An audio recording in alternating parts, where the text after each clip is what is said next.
तो क्या ताजिर तबका कबूल कर पाएगा ये चीज़? देखें, इमरान खान साहब हमारे प्राइम मिनिस्टर भी हैं और साथ वो पाकिस्तान तहरीक इंसाफ के चेयरमैन भी हैं। ठीक है, तो वो एक उनका पॉलिटिकल फेस भी है। ठीक। तो वो अक्सर वजीर आज़म के तौर पे बोलते हुए ना, तो वो अपनी पीटीआई की जो अपनी वो अंदर की सियासत है ना, उसको भी ले आते हैं। असल बात यह है कि गवर्नमेंट के जो स्ट्रक्चर है ना, वो मोस्टली अवाम से डिस्कनेक्टेड होते हैं। वो एक बंद कमरों में या ब्यूरोक्रेसी एक फाइल वर्क में काम कर रहे होते हैं, जिसका ग्राउंड रियलिटी से इतना ताल्लुक नहीं होता।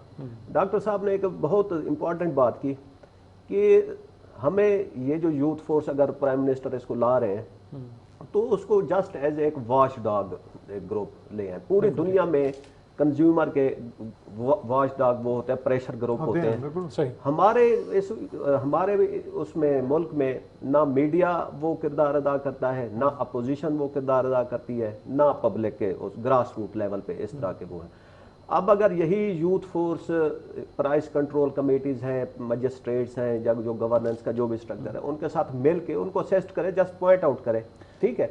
और वो भी रिटेल की नहीं, यानी इनका मैंडेट है सिर्फ रिपोर्ट करना, इम्प्लीमेंट करवाना हाँ, नहीं, ये चलान तो नहीं कर सकते ना, डंडे के तौर पर जबरदस्ती। नो सही। देखें, इन्होंने रिपोर्ट करना है और ये रिपोर्ट ही करेंगे, क्योंकि हमारा जो लीगल वो स्ट्रक्चर है उसमें इसकी ऐसी गुंजाइश नहीं है कि ये जाके किसी को चलान करें या किसी को अरेस्ट कराएं, एफआईआर करें।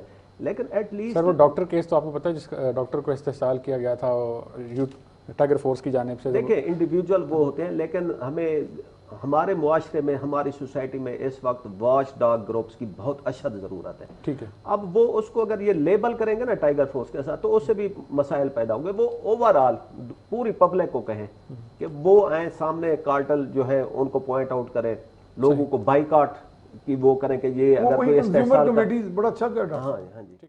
एहसन साहब, ये फरमाइएगा कि अब जो लोग रोल मॉडल बन सकते हैं, चाहे वो सियासतदान हो, चाहे वो और मारूफ शख्सियात हों, क्या वो अपना रोल सही अदा कर रही हैं इस मामले में?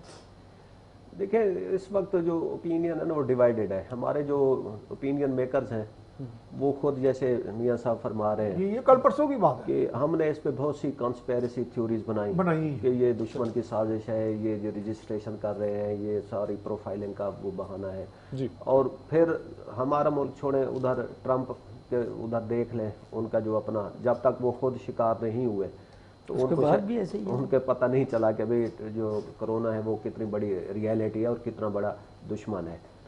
अब हमारी बदकिस्मती ये है कि हम एक इशू को फिर पोलिटिसाइज भी कर देते हैं।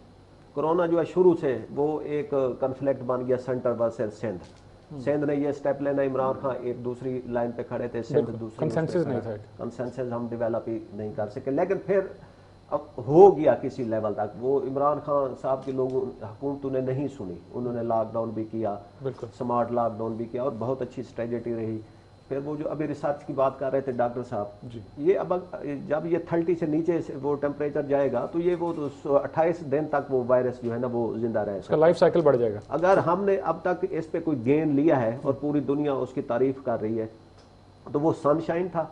हमारा टेम्परेचर 40 से ऊपर चला गया और वो फिर हमारा एक यूथ बल जाए, यूथ में एक वो ज्यादा इम्यूनिटी और वो होती है, तो उसकी वजह से अल्हम्दुलिल्लाह कोरोना ने कोई इतना वो नहीं किया। 6000 यानी कि जितना पॉपुलेशन या जितने दूसरे मुल्कों में कैजुअलिटीज हुई हैं उसके मुकाबले में हम बहुत वो, और ये इतना बड़ा गेन है, इसको हम खुद ही खराब कर रहे हैं। वही है, इसमें कोई ज्यादा तो नहीं, एसओपीज ही है ना, आपने सोशल डिस्टेंसिंग रखनी है और मास्क वो करना है, सैनिटाइजेशन करनी है।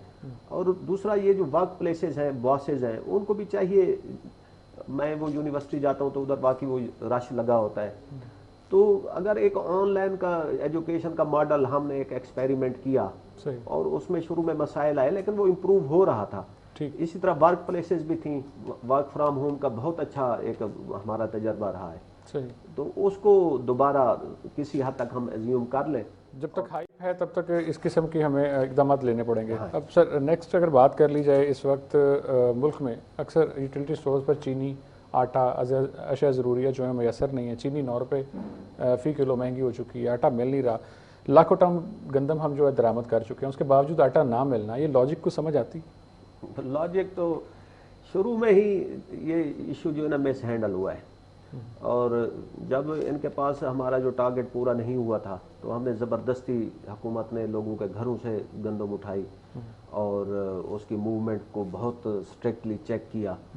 उसी वक्त ही अगर वो उस वक्त से प्लान कर लेते, इंपोर्ट करते और इधर इसकी जो मिलों को रिलीज़ की पॉलिसी है जी, उसको रैशनलाइज करते और मिलर्स को और ये जो आरटीएस आपको एक पेज पे ले आते, उनको ब्रीफ करते, फिर ऊपर से कुछ स्ट्रिक्ट गवर्नेंस का भी मॉडल ले आते, तो इतना बड़ा बहरान यानी कि नहीं होना था या काबू पाया जा सकता था। जितना अब ये है कि जी 9 रुपए किलो चीनी, ये डॉक्टर साहब बताएंगे कि वो कि जी ओपन जब मार्केट में आप जाते हैं तो सप्लाई एंड डिमांड का भी होता है, लेकिन इधर तो कार्टेल है, वो इकोनॉमिक्स के असूल्स को वो इतना चलने नहीं देते, हुकूमत को नहीं चलने देते। स्ट्रेटजी नजर नहीं। ऐसे नजर सब हुकूमत के पास रिसर्च की भी सहूलत मौजूद होती है, प्लानिंग डिवीजन भी है।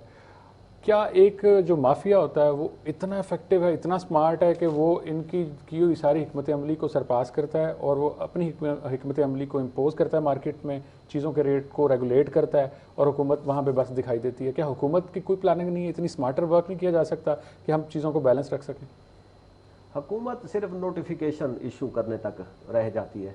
गवर्नेंस के जो मॉडल हम डिस्कस कर रहे थे कि वो आवाम से डिस्कनेक्टेड होते हैं, तो लेकिन सर इनके पास फीडबैक तो है ना, मुख्तलिफ इदारों का फीडबैक होता है। कहाँ से फीडबैक आता है? वो आज अब शुरू हुआ है कि वो सोशल मीडिया को देख के प्राइम मिनिस्टर ने नोटिस ले लिया, सुप्रीम कोर्ट ने नोटिस ले लिया। उससे पहले तो ये फीडबैक का भी मैकेनिज्म नहीं था, और ये भी बड़ा इस पे क्वेश्चन हो सकता है, ये कोई स्ट्रक्चर्ड फीडबैक का वो तो नहीं है ना मैकेनिज्म। ये तो ये है कि एक वायरल हो गया ट्वीट, ट्रेंड बन गया, उस पर वजीर आजम ने नोटिस ले लिया।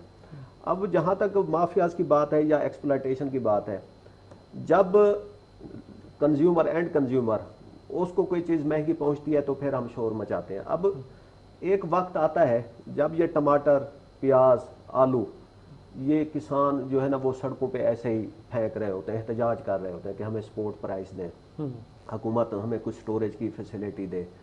उस वक्त तो हम कुछ करते नहीं। ये टमाटर होता है एक वक्त में 20 रुपए किलो बिक रहा होता है और वो गल सड़ जाता है कि वो पेरिशेबल, यानी कि प्लानिंग नहीं है ना। प्लानिंग।